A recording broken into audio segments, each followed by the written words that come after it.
Hi guys, welcome back to Codemaster Coach, your medical coding tutor. Guys, as promised, I wanted to talk about different types of medical coders. And today I want to talk about emergency room medical coders. An emergency room medical coder, also known as an ED coder, reviews patient records and assigns codes to procedures and diagnoses performed in the emergency room. Now, coding in the emergency department starts with E&M coding. You know, E&M in the CPT book. You start setting your level based on the E&M code first for the ER visit, and then you assign codes for any additional diagnoses and procedures. But always remember, and your CPT book tells you this, there is no differentiation between new and established patient. You know, with E&M coding, in a lot of the sections, you have to know the difference between a new and an established patient. But in the emergency department, there is no differentiation. It doesn't matter, because an emergency situation is emergency situation. Salaries for ED coders range around $45,000. But you know, Coach, I always say, because people used to always ask me, which is the highest paying coding salary? Is it outpatient, ED, observation, ancillary, same-day surgery, or inpatient? And one time I would always say inpatient coders made the most money because, again, they're getting more into not only bigger charts. Imagine an emergency room record, which could be a little 3-page record, versus a physician office record, which could be a paragraph if you don't get on your physician like you should and get the documentation that you need, versus a hospital record, which could be starting at 35 different documents to have to review. And so inpatient coders, and in addition to coding, DRG, MSDRGs are involved when it comes to Medicare, Medicaid, inpatient charts. So I used to say inpatient coders made the best salaries. But again, y'all know Coach, I'm my physician's moneymaker. And physicians are learning, if they get them a good coder and they will pay that coder, I've seen physician office coders make just as much as inpatient coders. So I don't like to say which one is the higher paying coder. If you've got a good doctor or a good provider that takes care of their coders, you can make a decent salary in any coding position. All right, let's keep going. I'm often asked, can emergency department coders work from home? Yes.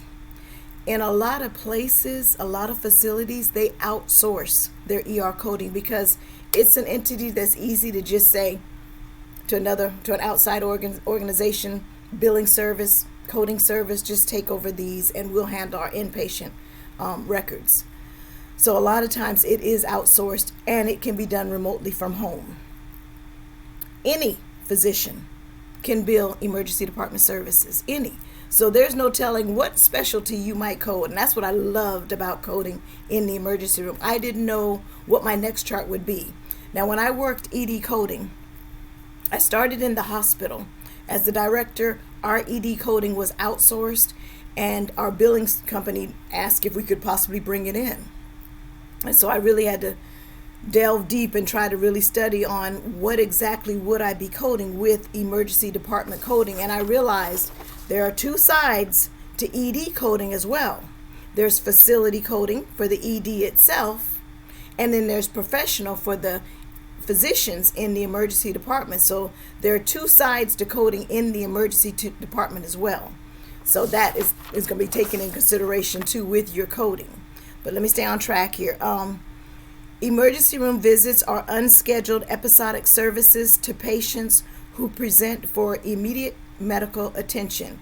And guys, I see a lot changing. This is just Codemaster Coach saying this, but down the line, as involved as third-party payers are in healthcare, I'm beginning to see some denials, even as patients, we're told some of the conditions we're going to the emergency department for do not justify emergency department skilled level of care.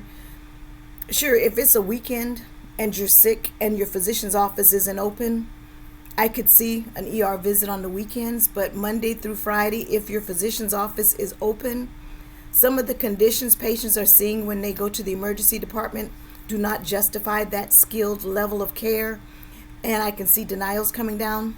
So in the past, these little headaches, and I shouldn't say little because a headache and a toothache, don't take those for granted, if you know what I mean. But still, some of those, they feel like the physician office could better handle those. And I always try to have the mindset that if I walked into the emergency department, that's $1,000 charge just to walk in it. Versus a physician office, you have your 202, 203, in the ER is 281, 282, 2838, 284, 285. Those are my 5 levels of ER visits, because ER coding in E&M starts at 99281 through 99285. So I just see some changes coming in the emergency department as far as conditions that are currently being treated in the ED. But again, they are unscheduled, they're episodic. You don't know what could be your possible next chart to code. And that's what I loved about ED coding. I could go from a minor cold or flu to critical care services. It could be in any range, and I love that about coding. ED coding is unique in that the services are multiple and they could range throughout multiple specialties. When you get in your physician's office, you tend to do just orthopedic surgery, just internal medicine, just OBGYN coding. In the emergency room, you can do it all. Because ER coding is outpatient coding, the classifications used in the emergency department are ICD-10-CM, again, ICD-10-CM for the diagnoses, and CPT for the procedures, because this is facility, this is outpatient facility and professional coding. So if you are considering ED coding, you must be a strong E&M coder, know your ancillary procedures and your surgical procedures. Time-based coding could come into play, especially with your critical care services, the 99291, 292 in the section of E&M. Know your medical terminology, because again, the range could go anything in the emergency room. Be strong in your anatomy and physiology so that you know exactly what bones or what body parts are involved. And with ED coding, from my experience, productivity is key. And it's due to the number of ER visits a day. You can set productivity standards to determine how many coders are actually needed. I think back when, it's been a couple of years, not that many, but we averaged about 25 to 30 charts an hour in the emergency room. And so if you average about 200 patients, or I don't know, emergency departments, depending on how big your hospital is, if a ER coder can do 25 ER charts an hour and they work 8 hours a day, what's that, about 400 charts a day? So that helps you determine how many ER coders you'll need. But again, the services can range from a headache to critical care services. And AAPC does have a special ED, emergency department certification for, it's called a CEDC, Certified Emergency Department Coder Certification. And it's on the AAPC website. So I loved it. I loved ED coding. So think about it. If it's something that interests you, it's outpatient services, it's ICD-10-CM, it's CPT. We don't have to worry about that PCS. But guys, that's ED coding. Comment below. Tell me about your experience or any questions you may have when it comes to emergency department coding. Thanks, guys. I'll be back next week with, I don't want to hit inpatient coding yet, but let's do inpatient coding next. All right, guys. See you next week on Specialty Codings.